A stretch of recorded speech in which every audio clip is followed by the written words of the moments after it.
ने इंडिया को हरा दिया। हाँ, आप कैसे बोलेंगे बताइए? कल को आप ही के चैनल पे एग्जिट पोल्स आएंगे, ओपिनियन पोल्स आएंगे, कैसे कोई भी जो भी एक देशभक्त एंकर होगा वो कैसे बोलेगा कि इंडिया पीछे जा रहा है? क्योंकि एग्जिट ओपिनियन पोल में ये होना ही होना है, उनको पीछे जाना ही। आप कैसे बोलेंगे क्यों पीछे जा रहा है, या इतने से वो हार गए, या इतने से इंडिया हार गया? आप कैसे बोलेंगे? आप नहीं बोल पाएंगे। ये गलत है। देश के नाम का आप इस्तेमाल ऐसे नहीं कर सकते हैं। मैं आपसे ये भी पूछना चाहती हूँ, आपने बहुत से कलावे पहने हुए हैं, एक पीले रंग का, एक काले रंग का, एक लाल रंग का, एक गुलाबी रंग का। बहुत पूजा पाठ की थी, बड़े व्रत रखे थे एनडीए में वापस आने के लिए। I've always been दिखा दीजिए। I'm more of a spiritual person, also religious, but I'm a very very spiritual person. मैं मानता हूँ, और ये मेरी व्यक्तिगत आस्था का विषय है। बहुत ज़्यादा पब्लिक डोमेन में मैं चर्चा इसके बारे में करता नहीं, बट हाँ, मैं मानता हूँ। मेरा आस्था विश्वास और कुछ करे नहीं रखे, आपको ग्राउंडेड रखती है, कठिन परिस्थितियों में आपके विश्वास को बांधे रखती है। And last 2 years were really difficult for me after my papa. After him life was just not easy, it was very very difficult. तो ऐसे समय में आस्था आपको बांधे रखती है, आपके विश्वास को बरकरार रखती है, तो दैट हेल्प्स। मैं पूछना चाहती हूँ कि आपके पापा रामविलास पासवान जी को मैं कम से कम खुद कई दशकों से संसद में देखती आई हूँ, और उन्हें मौसम वैज्ञानिक कहा जाता था। He was the weatherman. कहीं ना कहीं वो एनडीए में थे वाजपेयी जी के साथ, फिर यूपीए में थे, फिर वापस एनडीए में थे। मैं पूछना चाहती हूँ कि आप जो अब एनडीए में आए हैं, तो क्या आपको विरासत में ये वेदरमैन मौसम वैज्ञानिक की जो एक ख्याति है, ये मिली हुई है? उन्हीं का अंश हूँ। तो कुछ गुण तो आए होंगे, बट ये मौसम को भांप के नहीं, अपने सिद्धांतों पे अडिग रहते हुए। जब मैं 2020 में अलग भी हुआ, उस वक्त भी मैंने कोई दूसरा गठबंधन ज्वाइन नहीं किया, या उस वक्त भी किसी दूसरे गठबंधन के तहत मैंने कोई चुनाव नहीं लड़ा। जितने भी उपचुनाव हुए हों, या फॉर दैट मैटर इवन 2020 का जो बिहार विधानसभा का चुनाव था, मैंने अकेले लड़ना स्वीकार किया, पर किसी गठबंधन के साथ मैं नहीं गया। और उस वक्त भी भाजपा से मैं अलग नहीं हुआ था। एंड हाँ, लिटरली मैं कह सकता हूँ कि मैं भाजपा, क्योंकि मैंने भाजपा के सामने प्रत्याशी भी नहीं उतारे थे 2020 के चुनाव में। इससे मैंने जनता दल यूनाइटेड के सामने मैंने उतारे थे। तो भाजपा से मैं अलग नहीं हुआ था। उस वक्त भी गठबंधन से अलग होने का कारण मौजूदा मुख्यमंत्री बिहार आदरणीय नीतीश कुमार जी ही रहे। उनके साथ चलना मेरे लिए कभी संभव नहीं था, मेरे पिता के लिए भी कभी संभव नहीं था। वो असहजता मैंने अपने पिता में देखी 2017 में, जब वो रातों रात महागठबंधन छोड़कर एनडीए गठबंधन का हिस्सा बने। पापा उसी वक्त एनडीए गठबंधन से अलग होना चाहते थे, पर उस वक्त तत्कालीन भारतीय जनता पार्टी के राष्ट्रीय अध्यक्ष मौजूदा गृह मंत्री आदरणीय अमित शाह जी के कहने पर, प्रधानमंत्री जी के हस्तक्षेप करने पर उन्होंने गठबंधन में रहना स्वीकार किया। पर 19 के चुनाव आते आते तक मुख्यमंत्री जी की आदतन जो उनकी कार्यशैली है, पार्टियों को तोड़ने का प्रयास करना, अपने ही साथियों को हराने का प्रयास करना, वो भूमिका उनकी स्पष्ट रूप से 19 के चुनाव में दिखाई दी। और तब से मेरे नेता आदरणीय रामविलास पासवान जी ने ये फैसला लिया था कि हम लोग जल्द ही अब इस गठबंधन से अलग हो जाएंगे। और 2020 आते आते तक हम लोग अलग हुए। तो मैं भाजपा से मैं तब भी कभी अलग नहीं हुआ था, और मैं तब तक उनके साथ भी नहीं गया जब तक मुख्यमंत्री जी उनके साथ थे। उनके अलग होने के बाद ही ये चर्चाओं का दौर भाजपा से शुरू हुआ। मैं पूछना चाहती हूँ कि नीतीश कुमार जी के साथ कोई व्यक्तिगत मतभेद, या सिर्फ आप नरेंद्र मोदी के हनुमान का रूप धारण करके उनके साथ रहना? नहीं, एब्सोल्युटली नॉट। कोई व्यक्तिगत मतभेद मेरे किसी के भी साथ नहीं है, और मैं इसमें मैं मानता भी नहीं हूँ कि व्यक्तिगत मतभेद होने चाहिए। राजनीति अपनी जगह है, व्यक्तिगत परिचय अपनी जगह है, और इसीलिए मेरे मुख्यमंत्री मुझे जब भी जहाँ भी मिलते हैं, मैं पहुँच होकर उनका आशीर्वाद लेता हूँ। मेरे पिता के समकक्ष रहे हैं, उम्र में, रुतबे में, तजुर्बे में मुझसे बहुत बड़े हैं, और मेरे संस्कारों में है कि बड़ों का आप आशीर्वाद लें। तो मैं उनसे व्यक्तिगत मुलाकातों में उनको वो सम्मान देता हूँ। तो डेफिनेटली कोई पर्सनल इश्यूज नहीं है, बट हाँ, मैं उनकी नीतियों का विरोधी हूँ। मैं मानता हूँ नाविका जी कि बिहार को बर्बाद करने में और बर्बादी की कगार पे पहुंचाने में सबसे बड़ा हाथ मेरे मुख्यमंत्री का ही रहा। 2005 में मुख्यमंत्री ने कहा था कि मेरा सपना है कि मैं जितने पलायन करके गए हुए लोग हैं उन सबको मैं बिहार वापस लेके आऊं। जो मुख्यमंत्री 18 साल में अपना सपना पूरा नहीं कर पाए, वो बिहारियों का सपना क्या पूरा करेंगे? आज की तारीख में बिहार में बढ़ता अपराध हो, बढ़ता भ्रष्टाचार हो, या आए दिन वहाँ पे जिस तरीके से हत्याएं हो रही हैं, इन सब के जिम्मेदार मुख्यमंत्री नहीं तो और कौन है? मेरे बच्चों को आज भी अगर कोटा जाना पड़ता है पढ़ाई के लिए, तो इसके जिम्मेदार मुख्यमंत्री नहीं तो और कौन है? युवा आते हैं दिल्ली, बेंगलुरु, गुरुग्राम, नोएडा, क्यों जा रहे हैं बिहारी? बिहारी हर जगह जा रहे हैं, और बिहारी सबसे आगे भी हैं हर जगह। मतलब इवन इंक्लूडिंग मीडिया हाउसेज में आप देख लीजिए, बड़े बड़े बिजनेस हाउसेज में आप देख लीजिए, IAS IPS ऑफिस। तो जब बिहारी इतना आगे है तो मेरा बिहार इतना पीछे क्यों रह गया? और अगर पीछे रह गया तो वहाँ के नीति निर्धारकों की जिम्मेदारी है ना। तो मैं मानता हूँ कि मेरे मुख्यमंत्री उसके लिए जिम्मेदार रहे, और इसीलिए मैं उनकी नीतियों से कभी सहमत नहीं रहा, and that's why I can't work with them. आज भी आप उनसे पूछो, उनके पास कोई विजन ही नहीं है बिहार को लेकर। उनके पास विजन है, उन्होंने खड़ा किया है एक पूरा गठबंधन, आप कैसे कह सकते हैं विजन नहीं है? अपनी व्यक्तिगत महत्वाकांक्षाओं को पूरा करने के लिए ये I don't know what is the word to be use, jealousy I don't know अगर is the right word or not, but ये ईर्ष्या उनको रही है मौजूदा प्रधानमंत्री से कि भाई वो भी तो 3 बार के मुख्यमंत्री, जब वो देश के प्रधानमंत्री बन सकते हैं तो मैं देश का प्रधानमंत्री क्यों नहीं बन सकता? 2013 में एनडीए से उस वक्त अलग होने का एकमात्र यही कारण था कि वो अलग हुए थे, और वो चाहते थे कि वो भी उस कद तक पहुंचे, और आज पुनः वो वही प्रयास कर रहे हैं।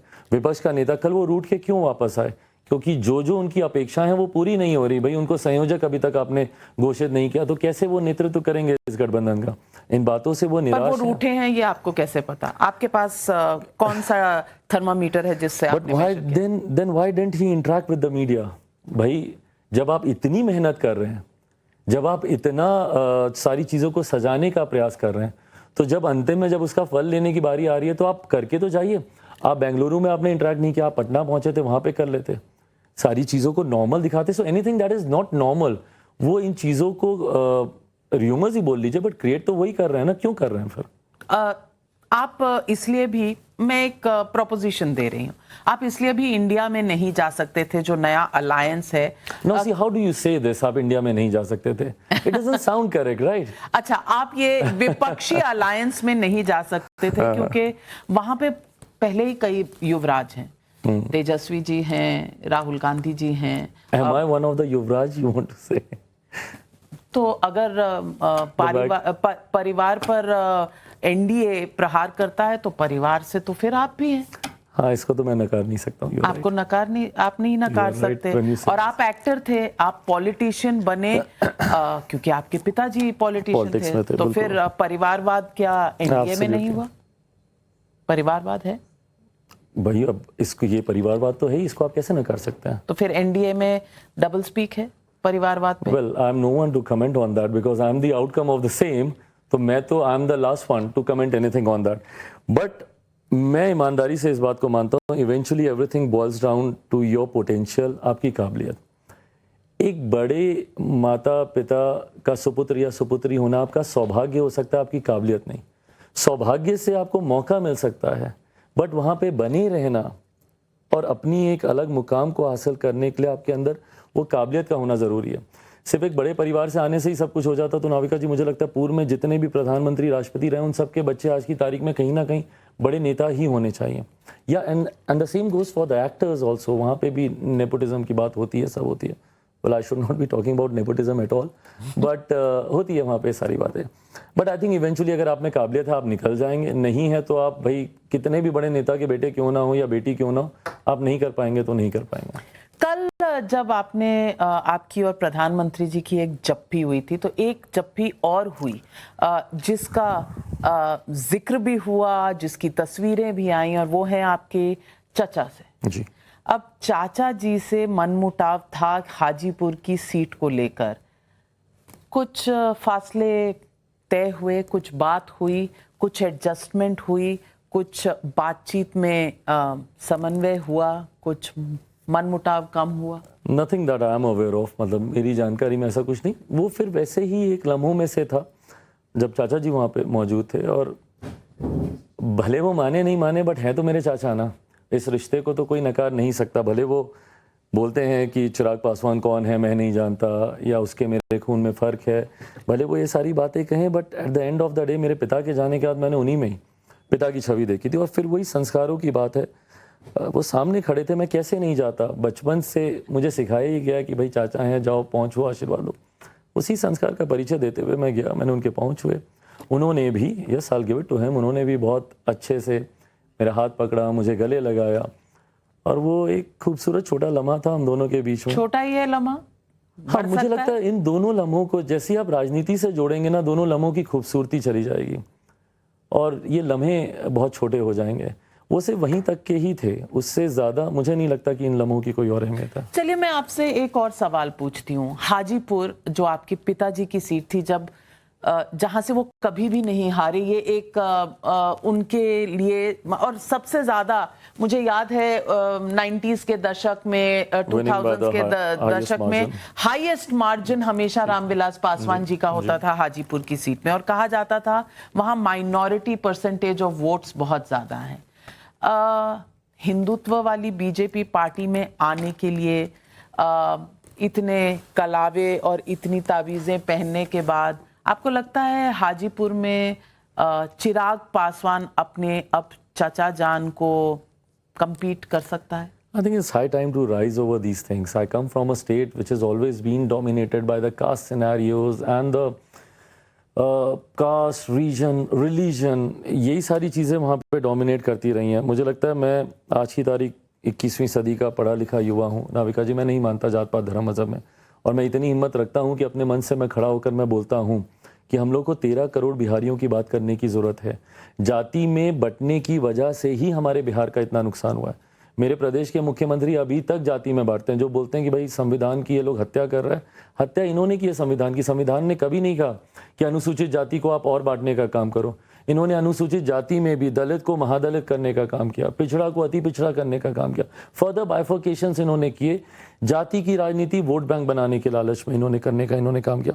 मैं नहीं मानता कि आज की तारीख में जाति व्यवस्था के आधार पर आप आगे बढ़ सकते हैं, और 21वीं सदी का मुझे नहीं लगता मेरी उम्र का कोई भी युवा इन सब चीज़ों में पढ़ना चाहेगा। जात पात धर्म मजहब से उठकर ही हम लोग बिहार को एक विकसित राज्य बना सकते हैं। और बिहार में आप नहीं कह सकते ना कि भाई अगर कोई अपर कास्ट का है तो सब बहुत संपन्न है, सब बहुत खुश हैं, बड़ी खुशहाली है। वहाँ पे भी मुसीबतें हैं, वहाँ पे भी गरीबी है। अगर सही में आपको बात करनी है तो गरीबी की ही बात करनी होगी। अगर बटा है कुछ तो सिर्फ अमीर और गरीब, एक अमीर जो अमीर होता जा रहा है, दूसरा गरीब जो गरीब होता जा रहा है। तो फिर इतने सालों से तो नीतीश कुमार जी बीजेपी के साथ भी थे, सरकारें चला रहे थे, तो उस पार्टी के साथ आप क्यों हैं आज जिसने बिहार की प्रगति नहीं की? मुख्यमंत्री जी को जो जानता है और जो उनकी कार्यशैली को जानता है वो इस बात को मानेगा, he is a single man army. भाई उनके कोई, वो अकेले नीति निर्धारक हैं, उनके साथ कोई और बैठ जाए किसी पॉलिसी मेकिंग में या किसी एग्जीक्यूशन में नहीं संभव है। बाकी सारे तो कितने तेजस्वी जी तो सब वही कर रहे हैं। That's why I don't target anyone else. भाई 18 साल में कितने उप मुख्यमंत्री बदल गए, पर मुख्यमंत्री का पद स्थिर रहा। तो भाई यही है जिनको सारे डिसीजन लेने हैं, सो जवाबदेही भी इन्हीं की बनती है। तो मैं पूछना चाहती हूँ कि 2024 में चिराग पासवान हाजीपुर से या जमुई से कहां से लड़ेंगे? Well, at the end of the day ये फैसला पार्टी के संसदीय बोर्ड को ही लेना है, और जिस पर अभी चर्चा होनी बाकी है। इतना ज़रूर तय है कि ये दोनों सीटें लोक जनशक्ति पार्टी रामविलास की हैं, और अब प्रत्याशी कौन कहां से लड़ेगा ये फैसला सही समय पर ले लिया जाएगा। चाचा जी के खेमे में नहीं जाएंगी ये सीटें? वो हाजीपुर में अपने आप को आपके पिताजी का उत्तराधिकारी कहते हैं। 2014 में नाविका जी 2014, 2015, 2019 तीनों समय में भारतीय जनता पार्टी से सीट शेयरिंग की बात हो, अलायंसेस की बात हो, for that matter even Lok Janshakti party coming in an alliance with Bharatiya Janata party, उसमें सेंटर में मैं रहा हूँ। उस वक्त पार्टी के संसदीय बोर्ड का राष्ट्रीय अध्यक्ष होने के नाते पार्टी को एनडीए गठबंधन का हिस्सा बनाना, क्योंकि उस वक्त हम लोग यूपीए का हिस्सा थे एंड पापा नहीं चाहते थे कि हम लोग अलायंस को चेंज करें, उनको मनाना, उनको लाना, एनडीए का हिस्सा बनाने से लेकर seat negotiations for 2014, seat negotiations for 2015 विधानसभा, 19 लोकसभा, टू एन एक्सटेंट 20 विधानसभा ऑल्सो, जहाँ पे इवेंचुअली चीज़ें नहीं वर्कआउट हुई तो वी ड्रिफ्टेड अवे। ये मैंने किया एज द संसदीय बोर्ड का अध्यक्ष। तो मैं मानता हूं कि ये सारे नेगोशिएशंस मेरे साथ हुए हैं। मुझे पता है कि ये नेगोशिएशंस आगे भी इतने ही एमिकेबली हो जाएंगे। चिराग पासवान जी, बड़ी चर्चा हुई थी कि एक कैबिनेट एक्सपेंशन होगा मोदी जी का और आप शपथ लेंगे एक मंत्री पद में, कैबिनेट में आएंगे। कुछ ऐसा भी प्रॉमिस है? गठबंधन मंत्री पद के लिए किया नहीं जाता नाविका जी, एंड मेरे लिए बिगर प्रायोरिटीज हैं। सी पर अगर मंत्री बन जाए तो किसी को बुरा तो नहीं लगता? But to be very honest, 8-6 महीने के लिए कोई क्या ही कर लेगा।